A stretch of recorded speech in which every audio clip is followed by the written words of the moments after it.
Eh bien, nous allons partir à Londres pour notre rubrique Sans frontières. Et à Londres, on retrouve, vous le savez, Arnaud Comte. Arnaud, vous allez nous raconter une histoire ce matin qui réunit deux grandes passions des Britanniques, à la fois l'automobile et en même temps les records surprenants. Dites-nous en plus. Good morning, cher Arnaud.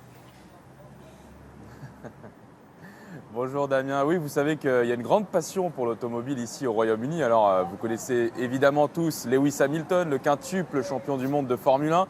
Les plus anciens pourraient citer Nigel Mansell aussi, qui était une star à l'époque d'Ayrton Senna. L'automobile, eh bien les Britanniques adorent, et ils adorent aussi, disons-le, les défis un peu fous. Il y a par exemple ici chaque année un championnat du monde de conduite de tondeuse à gazon, oui.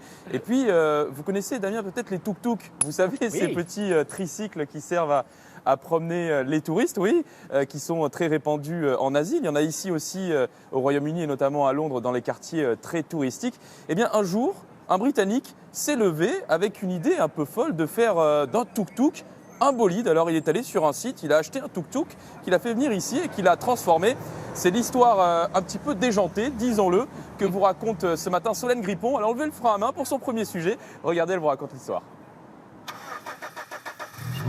1300 cm3, 3 cylindres, moteur à injection.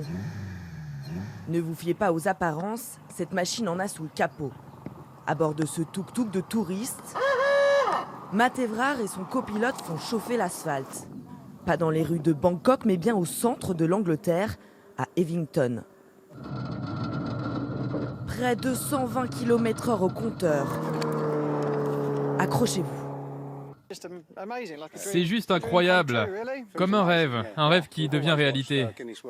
Oui, c'est incroyable, on a toujours regardé les records du monde Guinness quand nous étions enfants. C'est absolument fantastique de détenir ce certificat avec nos noms dessus.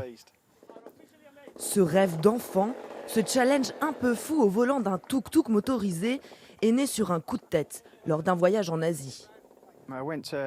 Je suis allé au mariage d'un ami en Thaïlande. Nous avons fait quelques tours en tuk-tuk avec la famille et on a trouvé ça très amusant. Je suis un passionné d'automobile. Je passe mon temps à regarder les voitures sur Internet. J'étais sur un site de commerce en ligne un soir. Ma femme est allée se coucher. J'ai trouvé ce tuk-tuk à 3 400 € et puis j'ai appuyé sur acheter maintenant. J'ai dû assumer les conséquences le matin même. Au total, il aura fallu près de 11 000 € pour permettre à ce tuk-tuk de dépasser les 70 km/h, vitesse de pointe du modèle d'origine. Et ces Britanniques qui viennent d'inventer là une nouvelle catégorie dans le célèbre livre Guinness des records ont bien l'intention de pousser encore les limites de leur moteur pour atteindre 130 km/h. Formidable. Arnaud, si apparemment tout roule pour cet Anglais, je crois qu'on ne peut pas en dire de même du secteur automobile britannique. Est-ce qu'on peut dire que le Brexit le fragilise ?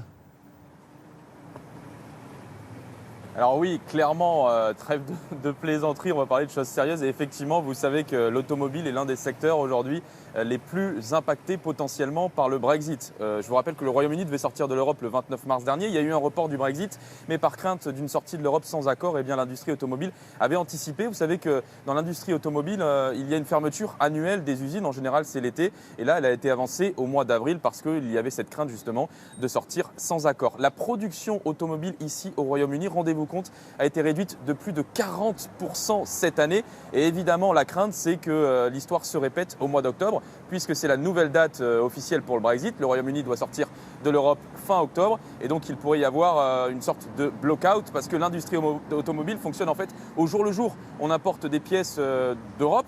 Toutes les pièces viennent de tous les pays d'Europe. Elles passent la frontière et viennent et repartent plusieurs fois par semaine parce que ça marche comme ça. Et s'il manque une pièce, eh bien, c'est toute la chaîne de production qui s'arrête. Voilà pourquoi l'industrie automobile aujourd'hui est très inquiète de l'avenir du Royaume-Uni, de l'avenir européen du Royaume-Uni. Merci beaucoup Arnaud. Passez une belle journée à Londres. Il est l'heure de